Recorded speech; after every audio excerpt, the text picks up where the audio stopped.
Let's start this recording. Okay. What's up, guys? So today, just minding my business, walking my dog, enjoying my life, trying to have peace.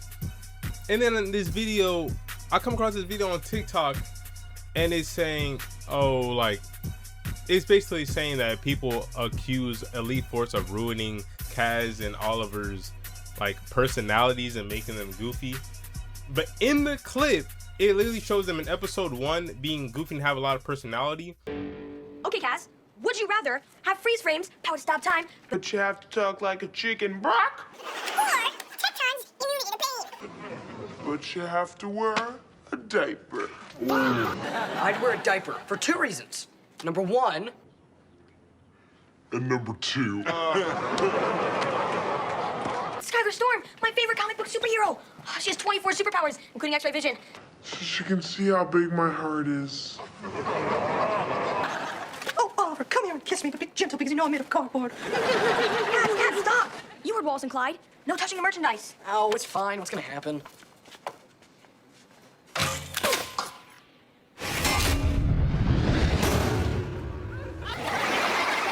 the award for the most humiliated patients in the emergency room goes to... The boy's stuck in a flying saucer. Take that guy with his hand stuck in the gumball machine.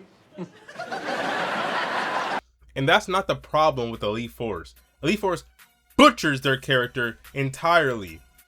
Because in Mighty Man, you can obviously see that Kaz is supposed to be the dumb one and Oliver's supposed to be the smart one.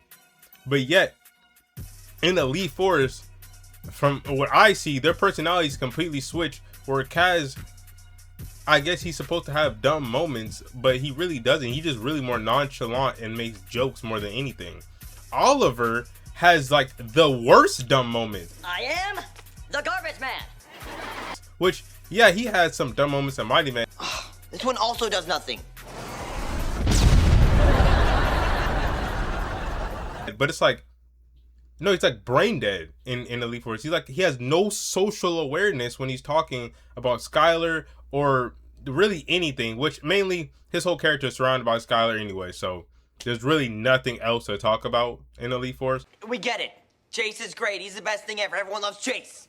To be clear, there is no code that says superheroes can't date each other. I'll add it in. Trash bag.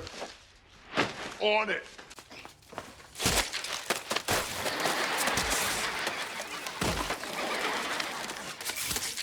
I am the garbage man. That's creepy. This morning you offered to be the milk. In my cereal. It's not. I didn't offer soul stance. They completely butcher these characters, bro. It's terrible. I don't know who idea it was. You had a great idea. Lab Rats, Mighty Man. You had the collab. You seen how it went. You were right there.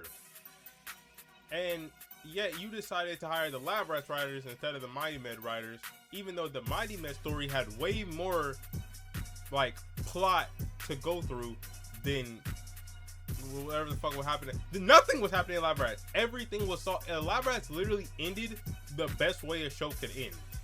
Lab Rats story was over. Only person that had a story to go on to was Mighty Man. They deserved a season 3 because what you did in Elite Force completely fucking ruined it. By the end of season 2, Oliver's mom was the most powerful villain on Earth. She was raining havoc through the city, and Kaz and Oliver just got powers. I believe that these two have... And Alan just found out his dad was a superhero.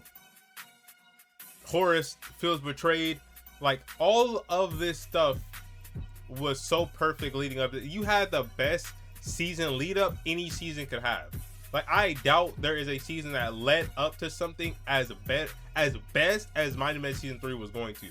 And then you said, let's destroy all of that. Coming into Lab Rats Elite Force episode 1. Episode 1, they already were done with the villain. They already had Oliver's mom captured. Why is it off screen? Why was that off screen? That was the biggest moment in the series and is off screen? And then you come here saying, yeah, but someone else blew up Mighty Med. Mighty Med Hospital was destroyed. What? This is all that's left of it. Who? Who? There's no one else important enough to do something like that. Introduce the villains and they suck! These villains suck! These are the worst things you could have ever given us. They're irrelevant, they're weak, they're useless, they're dumb, they have no story to tell, they have no aura, they're not threatening, they're not smart. They lose in the first episode! Like, who wrote this? It sucks! Lab Rats Elite Force sucks! Whoever wrote this shit. Count your fucking days, cause you should never be allowed in the writing room again. Genuinely. There must have, I heard someone else say there were too many chefs in the kitchen. I hope that was the fucking situation. I thought this shit had like 12 episodes. This shit had like 17 or something. 17 episodes, and we see the villain 4 times! 4 times? And they don't ever do shit. They don't ever do shit. They're looking for a list of heroes. Nigga, you blew up the hospital. Why do you care that much? Whatever. This shit fucking, oh my god, bro. Fucking sucks. I hate this show. I hate this show so much. It butchered the two. Fuck it. I'm gonna say the 2 best Disney XD series. Fuck kicking it. I'm sorry. You're number 3. Mighty Men. Oh my gosh. Mighty Men season 2 has to be like one of the greatest comeback stories. Since the fucking Knicks just spanked out the Cavaliers in game 1. Oh my gosh, bro. The season 2 storyline is so peak. Lab Rats doesn't have a season. Fuck!